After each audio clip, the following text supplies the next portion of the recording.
स्थिति में लगातार नाकाम हो रही है और रणनीति के स्तर पर भी उसकी कोई खास उपलब्धि नहीं हो पा रही है। ऐसे में पाकिस्तान नए नए रणनीतिक खेल खेल रहा है और भारत के लिए नई चुनौतियां भी खड़ा करता जा रहा है। अब देखिए कि उसने सऊदी अरब के साथ 2000 और पाकिस्तान का जो भी फॉरेन मिनिस्टर है, अभी तो मुझे भी नाम मालूम नहीं है, लेकिन अलबत्ता कोई भी होगा उसकी आंखों में लाल लेजर लाइटें नहीं है भाई। दिसंबर 2025 में एक गठबंधन किया था, स्ट्रेटेजिक म्यूचुअल डिफेंस एग्रीमेंट, और इस एग्रीमेंट के तहत ये तय पाया गया था दोनों के बीच में कि अगर किसी भी देश पर हमला होगा तो दोनों देशों पर हमला माना जाएगा। अब इस एग्रीमेंट का विस्तार पाकिस्तान कर रहा है और तुर्की से बात हो रही है कि वो भी शामिल हो जाए, और ये काफी एडवांस लेवल पर बात पहुंच चुकी है।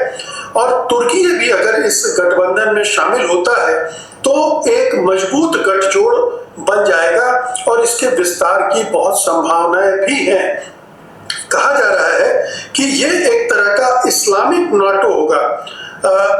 हालांकि इसको मिलिट्री अलायंस के तौर पर भी कहा जा रहा है, लेकिन ये इस्लामिक नाटो होगा जिसमें मुख्य रूप से इस्लामी देश शामिल होंगे और इसमें तुर्की, सऊदी अरब और पाकिस्तान, ये तिकड़ी तो बनती हुई। लेकिन बात ये है कि इंडिया का जो नेटो है वो क्या बनने जा रहा है भाई 33 कोटी के साथ, क्योंकि इंडिया के पास एक से ज्यादा अगर कोई चीज है तो वो सिर्फ उसके भगवान है भाई। मूर्तियां हैं, मट्टी के जो भी मूर्तियां होती है वो होती है, इसके अलावा ना तो उसके पास एक से ज्यादा कोई कंट्री है। इवन उसके पास इंडिया में जो 28 स्टेट है हिंदुओं की, वो भी पूरी नहीं है। ये कौन सा नेटो बनाएंगे भाई। चलो हम तो हर बंदा अपना इस टाइम दुनिया भर में खेमा देख रहा है, कौन चाइना के खेमे में, कौन इस्लामिक नेटो, कौन फला तो ढिमकाना। तुम क्या देख रहे हो? तुम तो अभी तक यही देख रहे हो कि भाई अमेरिका से जूता पड़ रहा है तो चाइना तू भाई आजा, मेरा बाप बन जा, मेरा भगवान बन जा, और नहीं चाइना तू रख रहा तो फिर अमेरिका तू ही आ जा। दोनों नहीं रख रहे इस टाइम। साफ दिख रही है।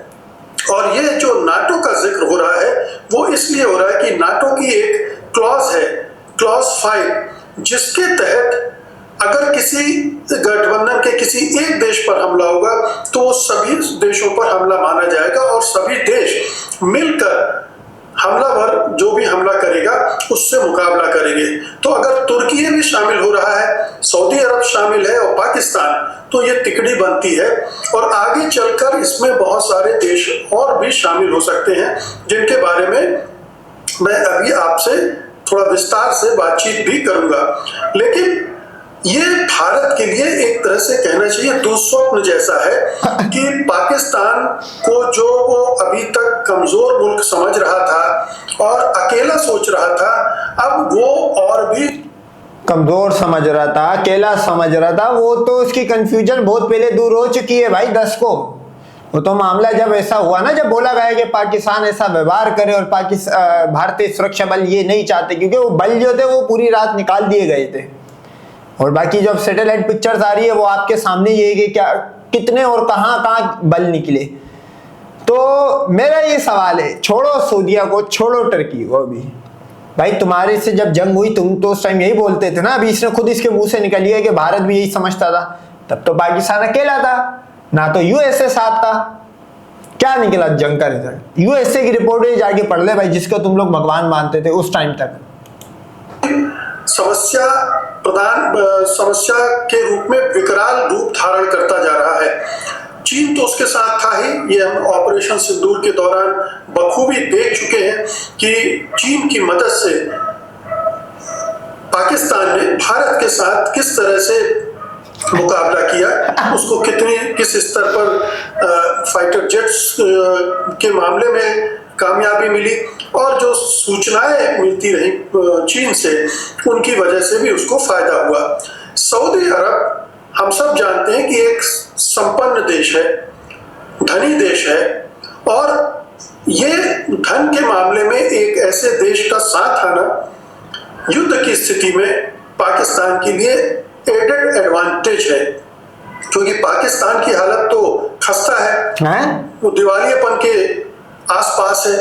लेकिन सऊदी अरब जैसा मुल्क अगर जुड़ जाए, अच्छा दिवालियापन के आसपास था भाई पाकिस्तान अभी तक, लेकिन जंग से भागे ये लोग, पहले प्रेस कॉन्फ्रेंस सुबह 8 बजे करते ये लोग, फिर 3 बजे करते ये लोग।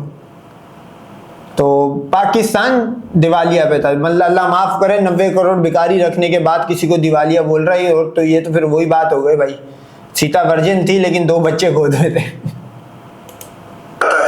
तो उसकी ताकत बढ़ जाती है। और सऊदी अरब की दिलचस्पी इसलिए पाकिस्तान में है क्योंकि पाकिस्तान एक न्यूक्लियर पावर है। कभी न्यूक्लियर युद्ध हो, मसलन ईरान अगर न्यूक्लियर बम बना रहा है और उससे खतरा महसूस करता है सऊदी अरब, तो पाकिस्तान उसके साथ है न्यूक्लियर पावर के रूप में। उधर तुर्की भी, चूंकि जो डिफेंस टेक्नोलॉजी है, जो हथियारों की टेक्नोलॉजी और खासतौर पर ड्रोन की टेक्नोलॉजी, उसमें वो काफी एडवांस है, काफी उसके ड्रोन बहुत इफेक्टिव माने जाते हैं, दुनिया भर में माने जाते हैं, दुनिया भर को वो निर्यात भी करते हैं। दुनिया भर में नहीं भाई, तू अपने ही सिर्फ एयर बेसिस निकाल ले, कितने ड्रोन आगे फटे तो तेरे को खुद भी पता लग जाएगा कितने इफेक्टिव है। और दूसरे डिफेंस इक्विपमेंट भी वो बनाता है। तो ये तीनों जो है एक अलग अलग तरह की एक्सपर्टीज लेकर आते हैं। पाकिस्तान के पास सैन्य क्षमता भी है, न्यूक्लियर पावर है, सऊदी अरब धन से संपन्न है, और तुर्की डिफेंस के मामले में जो डिफेंस इक्विपमेंट और हथियार हैं उनके मामले में मजबूत है, ताकतवर है। तो एक मजबूत गठबंधन इससे बन जाएगा। और ध्यान रखिए, तीनों के बीच जो गठबंधन बन रहा है वो मोटे तौर पर इस्लाम के आधार पर या इस्लामी देश होने के आधार पर बन रहा है। अब इसको कहाँ गए तुम्हारे 33 कोटी पोटी, इतने सारे लैंडे भगवान कहाँ गए जो अपनी घरों की लड़कियां नहीं ला पाए? बनाओ, नेटो बना के दिखाओ। तुम तो अभी भगवान तलाश, तुम्हें दुनिया ने इस टाइम अपनी अपनी स्लॉट, मतलब वो आप देखते होगे कि आपने अगर स्क्विड गेम देखी हो, उसके अंदर वो जो गोल गोल नाचने वाला घूमता था, उसके अंदर ग्रुप ढूंढना होता था। इनका वो वाला हाल है, इनका ग्रुप ही नहीं बना भी था, ये वैसे ही मारे जाएंगे। हर बंदे ने अपना खेमा यहाँ पे तलाश कर लिया है कि कौन किस खेमे में। ये अभी तक यही देख रहे कि पाकिस्तान किस खेमे में जा रहा है। अगर देखें कि आगे चलकर इसमें किस तरह से विस्तार हो सकता है, तो हमको नजर डालनी पड़ेगी कि इसमें कौन कौन से देश और जुड़ सकते हैं। ये 3 देश तो साफ है कि जुड़ गए। इसके साथ एक मिस्र के जुड़ने की संभावना है। मिस्र एक रीजनल पावर है मिडिल ईस्ट में। हालांकि उसने पहले अरब नाटो, जो अरब देशों का एक नाटो का प्रस्ताव आया था, उसको ठुकरा दिया था, लेकिन अनौपचारिक रूप से इस इस्लामिक नाटो में वो शामिल हो सकता है। यूएई और कतर, इन दोनों ने भी पहले अस्वीकार कर दिया था, लेकिन अगर सऊदी के साथ इनके संबंध सुधरते हैं तो संभावना है कि वो भी किसी न किसी रूप में इसको ज्वाइन कर लें। मलेशिया और इंडोनेशिया, इन दोनों देशों से पाकिस्तान ने इस्लामिक नाटो में शामिल होने की अपील की है, और इस लिहाज से दक्षिण पूर्व एशिया के कुछ देश भी इसके साथ जुड़ सकते हैं। और हमें ये नहीं भूलना चाहिए कि बांग्लादेश, जो अब एक तरह से कट्टरपंथी राह पर जा रहा है और वहां पर इस्लामी ताकतें मजबूत हो रही हैं, अगर वो सत्ता में आती हैं तो हो सकता है कि बांग्लादेश भी इस इस्लामिक नाटो का हिस्सा बन जाए। तो अब आप देखिए कि इन सब के इसका हिस्सा बनने से और भी बहुत सारे देश हैं जिनके बारे में ये कहा जा रहा है कि वो भी कभी जुड़ सकते हैं। ईरान, हालांकि ईरान का सऊदी अरब से पटती नहीं है और उनके झगड़ा है, लेकिन किसी स्थिति में वो भी शामिल हो सकता है। जॉर्डन, मोरक्को जैसे देश भी शामिल हो सकते हैं। मुझे लगता है ईरान को नहीं करेगी और ना करना चाहिए। मुझे नहीं लगता कि ईरान को इस्लामिक नेटो में करा जाएगा, क्योंकि वहाँ पे सारी सुन्नी कंट्रीज हैगी ना। बहुत मुश्किल है कि ईरान का इस्लामिक नेटो में आए। ईरान ने सबसे पहले सऊदीया के बाद, आपको पता है, एक बैकडोर चैनल से खबर लीक हुई थी कि ईरान बोलता है मुझे भी आना है। ईरान आ नहीं सकता। एक तो अमेरिका का भी प्रेशर रहेगा, दूसरा ईरान को जो वहाँ की जो गल्फ की, जो मिडल ईस्ट की जो कंट्रीज है, ईरान को छोड़ के वो कोई भी ईरान के साथ नहीं होती। बहुत मुश्किल है कि ईरान को नहीं रखेगी ईरान को। तो ये बड़ी खतरनाक स्थिति भारत के लिए बन रही है। पाकिस्तान पर हमला करने का मतलब हो जाएगा आपने सऊदी अरब तुर्की पर भी हमला किया है, अगर बांग्लादेश जुड़ जाता है तो फिर बांग्लादेश पर भी हमला माना जाएगा, और ये अगर 4-5 देशों से भारत को अकेले लड़ना पड़े और उधर चीन तो है ही, तब कितनी मुश्किलात उसके लिए पेश आ सकती है, ये हम सब जानते हैं। नहीं, तुम सब जानते हो, अब तुम्हें लड़ना थोड़ी पड़ेगा, तुम लोग लड़ते ही नहीं हो। तुम लोग तो यही बोलते हो कि अब कोई मिस एडवेंचर हुआ, उसके बाद पहलगाम के 26 कुत्तों के बाद बहुत सारे मिस एडवेंचर हो गए दिल्ली में रेड फोर्ट के ऊपर, सिलेंडर ब्लास्ट। मिस एडवेंचर नहीं हो रहा है यहाँ से। तो बहुत सारे की समस्याएं भारत के लिए पड़ सकती हैं, सामने आ सकती हैं, क्योंकि पहली बात तो यह है कि तेल और व्यापार में सऊदी अरब जो भारत का प्रमुख तेल आपूर्ति करता है, अगर युद्ध होता है तो सऊदी अरब फिर भारत को तेल नहीं देगा और उससे भारत का तेल संकट बढ़, फिर ये देगा भाई, क्योंकि वो तो पैक्ट पे साइन हुआ भाई। और मैं बोलता हूँ यार, ये पता नहीं इस्लामिक नेटो को इंडिया अपने सर पे क्यों हावी ले रहा भाई। तू तो तब ले कि तेरा पहले यहाँ पे एज हासिल था, तू अपर हैंड पे था, तो वो बन के दूसरे ऊपर आ जाएगी। नहीं, अबे तू तो पहले भी तो नीचे था भाई। ये पैक्ट वैक्ट साइन वाइन होने से पहले तेरा पहले जो जंग मई के अंदर क्या रिजल्ट निकला भाई, सीधी बात है। आप इंटरनेशनल रिपोर्ट्स निकालो, उसमें क्या रिजल्ट आ रहा है, कौन जीता कौन हारा। क्योंकि जंग हुई है, इसमें मैच ड्रॉ तो हो नहीं सकता, ये फुटबॉल और क्रिकेट का मैच तो है नहीं, इसमें तो एक ने जीतना है एक ने हारना है। अगर इंडिया अपने आप को जीता हुआ कंसिडर नहीं करता तो फिर भाई जंग के अंदर दो ही चीजें होती है, मैच ड्रॉ नहीं होता, फिर आप क्या हो। तो लंड भक्त फिर कंफ्यूज हो जाएगा। लंड भक्तों को मैं डेली यहाँ कंफ्यूज करने ही आता हूँ। सकता है, और अगर गठबंधन और मजबूत होता है तो सऊदी भारत पर दबाव डाल सकता है। हालांकि भारत सऊदी के साथ अच्छे लेकिन पाकिस्तान चूंकि उस गठबंधन में है, इस क्यों करेगा। अरब ने भी आगे तुम्हारी बहन बेटियों को वही गजनी के बाजारों में बेचा, क्यों उनके क्यों चाट रहे हो। क्या वहां सीता की बड़ी इज्जत है क्या। इसलिए तनाव वो बढ़ाने का काम कर सकता है।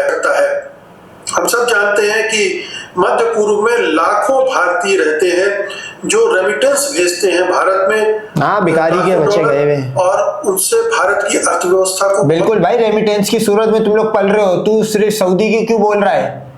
सऊदी ने अगर सिर्फ डोर खींची तो पूरे गल्फ, बहरीन, कतर, कोई यूएई सबसे सफाया। तो तुम फकीर जो वहां पे गए हुए वॉशरूम साफ करने वाले, सारे इंडिया में आगे नाली में और स्लम एरिया में रहना भाई।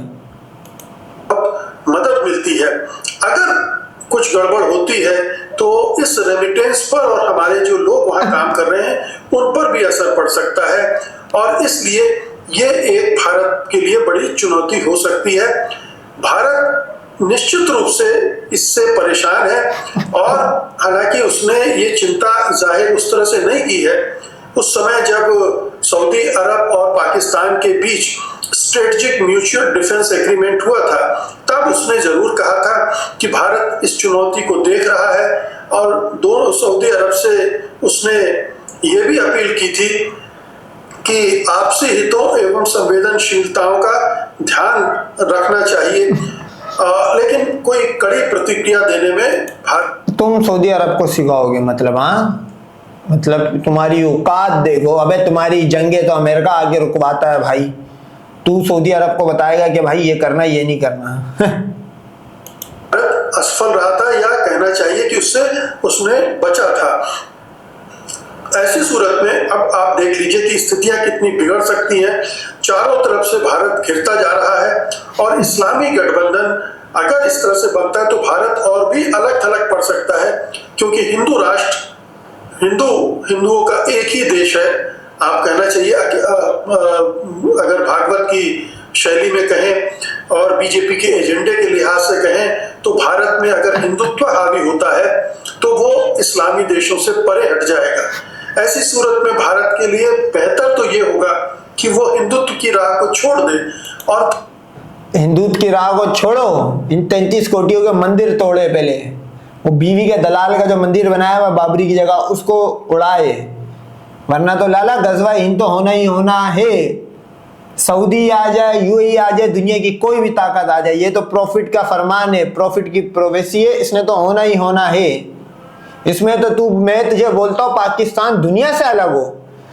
खुरासान के लोग जो अफगानिस्तान में खुरासान प्रोविंस है, वहां के लोग दुनिया से अलग हो और दुनिया तुम्हारे साथ हो। एग्जाम्पल ले लो, हालांकि तुम लोग का इस टाइम ये हाल हुआ हो, तुम दुनिया के सबसे अलग हो, तब भी तुम्हारे को जाना ही जाना है इस दुनिया से। तुम्हारी तो एक्सपायरी डेट सेट कर दी गई है, औरों की एक्सपायरी डेट यहूदियों की दज्जाल के बाद होगी, जीसस क्राइस्ट के बाद है। तुम्हारी एक्सपायरी डेट हमारे हाथों सेट करी गई है। वो गाय के मुंह पीने वालों, धर्मनिरपेक्षता के बल पर तमाम इस्लामी देशों से अपने संबंध बेहतर बनाए, मध्य पूर्व के देशों से अपने संबंध बेहतर बनाए, जो कि काफी हद तक पहले थे और अभी भी कुछ देशों के साथ तो अच्छे संबंध है भी, उनको बेहतर करे। और अगर इसमें कहीं इजराइल आड़े आता है, क्योंकि इस गठबंधन जो बनेगा नाटो, इस्लामिक नाटो, वो इजराइल के खिलाफ भी होगा, तो भारत को ये भी एक संतुलन देखना पड़ेगा कि इजराइल के साथ जो उसकी इतनी निकटता है उसे कैसे कम करे। ठीक है कि वो हमारे लिए हथियारों की सप्लाई, भाई वो कम करे या ना करे, इजराइल जो है वो, इजराइल और इंडिया की मिसाल इस टाइम वो ये भूखे ने भूखे की मारी दोनों मर गए। अबे वो तो गुलान की अभी हाइट देने जा रहा है भाई, कुर्दिश का सफाया हो गया, कुर्द के जो काफिर थे उनकी सफाइयां शुरू हुई है, वहां पे सफाई मुहिम शुरू हुई है, कहीं से ब्लैक फ्लैग, कहीं से टर्की, कहीं से सीरियन अरब आर्मी, वो उसकी अपनी फील्डिंग सेट हुई है कि गुलान की पहाड़ी छोड़नी है ये इजराइल ने। वो क्या तुम्हें बचाएगा, उसके तो अपने लाले पड़े हुए। करने वाला एक बड़ा मुल्क है, लेकिन उसको इतना करीब इतना ही करीब रखना चाहिए जिससे कि जो तथाकथित इस्लामिक नाटो बनेगा वो हमें अपने दुश्मन के तौर पर न देखे। अबे तुम लोग यहूदी को सिखाओगे, मतलब तुम लोग ये चाह रहे हो कि तुम यहूदी को यूज करोगे। बे भाई, ये गाय का मूत और गोबर जो होता है, इस वजह से तुम लोग दुनिया से अलग थलग हो। ये अभी कह रहा है कि यहूदियों को हम अपने तरीके से यूज करेंगे। अबे तुम लोग को यूज कर रहा है यहूदी, यहूदी का क्लियर है, उसके अंदर तो ये सीधा है कि मूर्ति पूजा अलाउ ही नहीं है, सीधी सफाई का बोला गया है। मतलब ये बाबा बोल रहा है कि हम यहूदी को यूज करेंगे।